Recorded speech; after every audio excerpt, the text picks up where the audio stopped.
താങ്കൾക്കെതിരെ ഒരു കേസ് വരികയും അതിൽ അന്വേഷണത്തിന് ഉത്തരവിടുകയും ചെയ്തിട്ടുണ്ട് മജിസ്ട്രേറ്റ് കോടതി. അതാണ് ഞാൻ പറയുന്നത്, അന്വേഷണത്തിന് ഉത്തരവിട്ടു. എന്താ അന്വേഷണത്തിന് ഉത്തരവ്? കാരണം ഞാൻ പറഞ്ഞു, അതേ കോടതിയിൽ ഇതേ പെറ്റീഷൻ 10 വർഷങ്ങൾക്ക് മുമ്പ് വരികയും 10-9 വർഷങ്ങൾക്ക് മുമ്പ് വരികയും അതേ തിരുവനന്തപുരം കോടതി തന്നെ തള്ളിക്കളയുകയും ചെയ്ത കേസാണ്. പക്ഷെ ഒരു ദിവസത്തേക്ക് വാർത്തയായി, നാളെ ഉണ്ടാവില്ല, ഒരു ദിവസത്തേക്ക് വാർത്തയായി. കുഞ്ഞാലിക്കുട്ടി എന്ന വ്യക്തി അതാണ്, എന്തും വാർത്തയാണ്. ഒന്ന് പ്ലീസ്, എന്തും വാർത്തയാണ്, ഒരു ദിവസത്തേക്ക് വാർത്തയായി. ബഹുമാനപ്പെട്ട ജഡ്ജിമാരെ വിവാദപ്പെട്ടു എന്ന് ഞാൻ പറയുന്നില്ല, പക്ഷേ ഇവർ മെൻഷൻ ചെയ്ത ജഡ്ജിയുടെ വിധിയല്ല.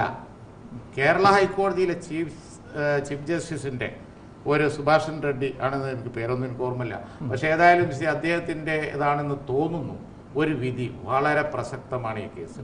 എന്നെ തൊടാൻ പാടില്ല എന്നാണ് വിധിച്ചിരിക്കുന്നത്. എന്നെ തൊടാൻ പാടില്ല. സുപ്രീം കോടതിന്റെ വേറെ ഉണ്ട്, അതൊക്കെ ഉണ്ട്, കേട്ടോളൂ. അത് ഞാൻ വായിക്കൽ വളരെ നിർബന്ധമാണ് പൊതുസമൂഹത്തിന് വേണ്ടി. എന്നെ അത് വായിക്കാൻ അനുവദിക്കണം. ഇതാ വിധിൻ്റെത്. Each time Mrs Regina makes a statement cannot give rise to a fresh cause of action. Mrs. Regina was examined by the police time and again, and she had also made statements before the Court of Magistrate under Section 164 CRPC 3 times. A person claiming to be a witness or victim cannot be heard to say endlessly. More than sufficient opportunity was afforded to the informant and witnesses. Matter has been informant, underline ചെയ്യണം, അവിടെയാണ് അതിൻ്റെ പ്രശ്നം. Matter has been thoroughly investigated, concluding that only 16 accused, എന്നാൽ ഞാനല്ലാത്ത ആ ice cream parlour കേസിലുള്ള ആളുകൾ 16 ഉള്ളൂ. Accused charge sheeted are liable to be tried, the trial number, liable to be tried, and that no case is made out against the first respondent. And the highest court of the country, that is Supreme Court, has affixed its seal of approval to the manner and mode of the said investigation. The verdict of the Supreme Court is final and binding, and no person or anybody can be allowed to take the aid of the public interest litigation system to either make an exercise or pass any orders resulting in affront to the final verdict of the Supreme Court. ഈ case ഇനി ഈ പിന്നെ കുട്ടിയുടെ മൊഴി വെച്ച് എടുക്കാനേ പാടില്ല. മാത്രമല്ല, ഇത് സുപ്രീം കോടതി ഫൈനൽ സീലിട്ടു. മാത്രമല്ല, ഈ പബ്ലിക് ഇൻട്രസ്റ്റ് ലിറ്റിഗേഷൻ എന്ന ഏർപ്പാട് ഇത്തരം കാര്യങ്ങൾക്ക് ഉപയോഗിക്കാൻ പാടില്ല. എന്തുകൊണ്ട് ഇങ്ങനെയെല്ലാം കുഞ്ഞാലിക്കുട്ടിക്കെതിരെ? മോസ്റ്റ് പൊട്ടൻഷ്യൽ പേഴ്സൺ, അതാണ് എൻ്റെ പ്രോബ്ലം. ഇപ്പം എൻ്റെ കുഴപ്പം എന്താണെന്ന് വെച്ചാൽ, ലീഗ് ഇത്ര വലിയ ജയം ജയിച്ചു. ഞാൻ പിന്നെ പഠിച്ചവൻ തന്ന ഒരു അനുഗ്രഹമാണ്. ഞാൻ ശിഹാബ് തങ്ങൾ, അദ്ദേഹം ഇന്നില്ല, ഞാൻ തങ്ങളോടൊക്കെ പറയും. ഞാൻ എന്താണെന്ന് വെച്ച് കഴിഞ്ഞാൽ, ലീഗിൻ്റെ ഈ ഇന്നത്തെ ആ ഹയസ്റ്റ് പിന്നെ റിസൾട്ട് ഒക്കെ വന്നപ്പോൾ എന്നും ഞാൻ പണ്ട് തങ്ങളോട് പറയുന്ന കാര്യം പറഞ്ഞു, എന്തോ ഒരു അപകടം പ്രതീക്ഷിക്കും, നമ്മളൊരു അപകടം പ്രതീക്ഷിക്കും. ഞാൻ പറയാറുണ്ട് എല്ലാവരും, എൻ്റെ പ്രവർത്തകന്മാരോട് മുഴുവൻ എനിക്ക് പേടിയാണ്, ജയിച്ചാൽ പേടിയാണ്, എവിടുന്നെങ്കിലും അറ്റാക്ക് ഉണ്ടാവും. താങ്കൾ ഇക്കാര്യങ്ങളിലെല്ലാം കാണുന്നത് ഒരു ഗൂഢാലോചനയാണ്. താങ്കൾ കൃത്യമായി പറയണം, ആരാണ് ഗൂഢാലോചന നടത്തിയത്? ഗൂഢാലോചന നടത്തിയവർ ആരാണ് എന്ന് പറയാനുള്ള മുഴുവൻ തെളിവും എൻ്റെ കയ്യിലിരിക്കുകയാണ്. ഞാൻ ആ തെളിവുകളുടെ ഭാരം, കനം കണ്ടിട്ട് ഞാൻ തന്നെ അന്തം വിട്ടിരിക്കുകയാണ്. മനസ്സിലായില്ലേ? ഈ സ്റ്റിംഗ് ഓപ്പറേഷൻ തുടങ്ങിയ അവരുടെ പിന്നാലെ നമ്മുടെ ചില പ്രവർത്തകന്മാർ വേറൊരു ഓപ്പറേഷൻ നടത്തിയിരുന്നു. അതിൽ വന്ന തെളിവുകൾ അതിഭയങ്കരമാണ്.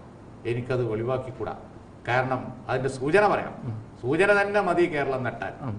കാരണം അല്ല, അത് കംപ്ലീറ്റ് ചെയ്തോട്ടെ. ഞാൻ നാളെ UDFന്റെ ജാഥ മലപ്പുറത്തുണ്ട്, പ്രതിപക്ഷ നേതാവ് വരുന്നുണ്ട്, മറ്റ് നേതാക്കൾ വരുന്നുണ്ട്. തങ്ങൾ ലക്ഷദ്വീപിൽ പോയിക്കാണ്, തിരിച്ചു വരട്ടെ. അഹമ്മദ് സാഹിബ് പിന്നെ ഡൽഹിയിൽ നിന്ന് വരട്ടെ. അവരുടെ പെർമിഷൻ കിട്ടിയാൽ എല്ലാം പബ്ലിഷ് ചെയ്യണമെന്ന് അവരെ പെർമിഷൻ കിട്ടിയാൽ ഞാൻ പബ്ലിഷ് ചെയ്യും. അപ്പോൾ ഇങ്ങനെ ഒരു ഗൂഢാലോചന നടക്കുന്നുണ്ടെന്ന് നേരത്തെ അറിയാമായിരുന്നു? നേരത്തെ അറിയാമായിരുന്നു. എനിക്ക് ഇത് നേരത്തെ ഒരു മാസം മുമ്പ് പറഞ്ഞു. അപ്പൊ താങ്കൾക്ക് മാത്രമേ അറിയാമായിരുന്നുള്ളൂ, അതോ ഉമ്മൻചാണ്ടിക്കും രമേശ് ചെന്നിത്തലയ്ക്കും KM മാണിക്കും ഒക്കെ അറിയാമായിരുന്നു? ഉമ്മൻചാണ്ടിക്ക് അറിയാമായിരുന്നു. ഉമ്മൻചാണ്ടിക്ക് പോലീസിന് ഇൻഫർമേഷൻ കിട്ടി, ഏതോ കോർണറിൽ നിന്ന് ഇൻഫർമേഷൻ കിട്ടി. ഉമ്മൻചാണ്ടിക്ക് അറിയാമായിരുന്നു. മറ്റു നേതാക്കന്മാരോട് ഞാൻ അതിനുശേഷം പറഞ്ഞിരുന്നു ഒരു ഓപ്പറേഷൻ ഇങ്ങനെ പോകുന്നുണ്ട്. അതിന്റെ ടൈമിംഗ് ഇതുകൂടി പറഞ്ഞു. അതിന്റെ ടൈമിംഗ് എന്ന് ഉമ്മൻചാണ്ടിയുടെ ജാഥ തിരുവനന്തപുരത്ത് എത്തുമ്പോഴാണ് ഇത് ടെലികാസ്റ്റ് ചെയ്യാൻ പോകുന്നത്. പിന്നെ അസംബ്ലിയാണ്, അത് മോലാക്കാനാണ് പരിപാടി. പിന്നെ UDF നീരാൻ സമയം ഉണ്ടാവില്ല. അതിനുവേണ്ടി വളരെ വിവാദപരമായ കൃത്രിമവുമായ കുറെ സംഗതികൾ, ആളുകളെ ഇന്റർവ്യൂ ഒക്കെ ചെയ്ത് ഒരൊറ്റ അവതരണം. അപ്പോ ഇന്ത്യ വിഷൻ അവതരിപ്പിച്ചാലും ശരി, അത് പിന്നെ മറ്റു മീഡിയകൾക്ക് എടുക്കേണ്ടി വരും, അവർക്ക് ഒഴിവാക്കാൻ കഴിയില്ല. അതാണ് കഴിഞ്ഞ പ്രാവശ്യം ഉണ്ടായതാണ്. ആദ്യത്തെ എന്റെ രാജിക്ക് കാരണമായ സംഗതിയിലും ഉണ്ടായത് സൂത്രത്തിലായിരുന്നു. എനിക്കും മീഡിയ ബന്ധമൊക്കെ ഉണ്ടല്ലോ, ഞാൻ മീഡിയകളിൽ അന്വേഷിച്ചിരുന്നു. ഇതൊക്കെ ഇന്ത്യ വിഷനാണ് അന്നും ചെയ്തത്. ഇന്ത്യ വിഷൻ ചെയ്തു കഴിഞ്ഞാൽ മറ്റു മീഡിയ ചെയ്യും. അതെ, അപ്പോൾ ഇതറിഞ്ഞുകൊണ്ട് ഒരു സമാന്തര സ്റ്റിംഗ് ഓപ്പറേഷൻ നിങ്ങൾ നടത്തി. സ്റ്റിംഗ് ഓപ്പറേഷൻ അല്ല, എന്റെ പ്രവർത്തനം, ഒരു അന്വേഷണം. ആ അന്വേഷണത്തിൽ കണ്ടത് എന്താണ്? ആരിലേക്കാണ് അതിന്റെ സൂചനകൾ നീളുന്നത്? 2 പാർട്ടികളിൽ മേധാവിത്വം പിടിച്ചെടുക്കാനുള്ള ഒരു ഓപ്പറേഷൻ ആയിരുന്നു. 2 പാർട്ടികൾ. പാർട്ടി ഏതാണെന്ന് ഞാൻ പറയില്ല, ആളുകളാരായിരുന്നു ഞാൻ പറയില്ല. UDF പാർട്ടികളാണോ LDF പാർട്ടികളാണോ? ഇപ്പൊ ഞാനതും പറയുന്നില്ല. വേണമെങ്കിൽ അത് ഞാൻ ശരിവെക്കാം. അല്ല, പിന്നെ ഒന്ന് UDF പാർട്ടിയും ഒന്ന് LDF പാർട്ടിയും എന്ന് ഞാൻ ശരിവെക്കാം. ഈ ഗൂഢാലോചനയ്ക്ക് മുൻകൈ എടുത്തത് റൌഫാണോ അതോ മുനീർ ചെയർമാനായിരിക്കുന്ന ചാനലാണോ? ഒന്നാമത്തെ ആള് ഞാൻ കരുതുന്നത് റൌഫ് തന്നെ. കാരണം എന്നോട് ഏറ്റവും വിരോധമുള്ളത് അദ്ദേഹം.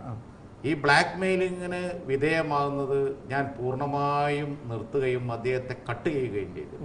അദ്ദേഹം ഇല്ലാതെയാണ് വർഷങ്ങളായി, ഇപ്പോൾ കുറച്ച് വർഷം, അതാണ് അദ്ദേഹം തന്നെ പറഞ്ഞു, 1.5 കൊല്ലമായി ഞാൻ വിളിച്ചിട്ടേ ഇല്ല. ആ സമയം മുതൽ അദ്ദേഹം ഞങ്ങൾ തമ്മിൽ ബന്ധമില്ല. പിന്നെ അദ്ദേഹം ജയിലിൽ പോയി, അടുത്ത് 2-3 മാസം ജയിലിലായിരുന്നു. ജയിലിൽ നിന്ന് ഇറങ്ങിയതിന് ശേഷം മൗനായിരുന്നു, തീർത്തും മൗനം. ഞാൻ ഇപ്പൊ ആരോ കുടുംബത്തോടോ ഫാമിലിയോടോ ആരോടും മിണ്ടുന്നില്ല.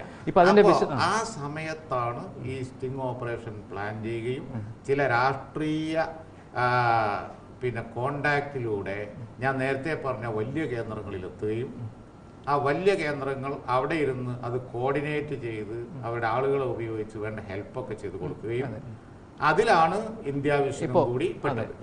ഇന്ത്യ വിഷൻ നേരത്തെ എനിക്കെതിരായി ചെയ്തിട്ടുണ്ടല്ലോ. ഇന്ത്യ വിഷൻ എന്നും എനിക്കെതിരായി ഒരു റോൾ ഉണ്ട്, എന്താ എനിക്ക് മനസ്സിലായില്ല. അപ്പൊ ഇന്ത്യ വിഷൻ ഇതിന് പൂർണ്ണ സഹകരണം കൊടുത്തു, വേണ്ടതൊക്കെ ചെയ്തു, മുതൽ മുടക്കി, ഇതൊക്കെ ചെയ്തു. തവണ വെടി ഞാൻ വെച്ചു. അന്തം വിട്ടിരിക്കുകയാണ് അവരൊക്കെ. അവർക്കറിയാം ടെലിഫോണൊക്കെ ടാപ്പ് ചെയ്യപ്പെട്ടിട്ടുണ്ട്, അവർക്കറിയാം സംഭാഷണങ്ങളൊക്കെ ടാപ്പ് ചെയ്യപ്പെട്ടിട്ടുണ്ട്. ഭയപ്പെട്ട് കഴിയാണ്.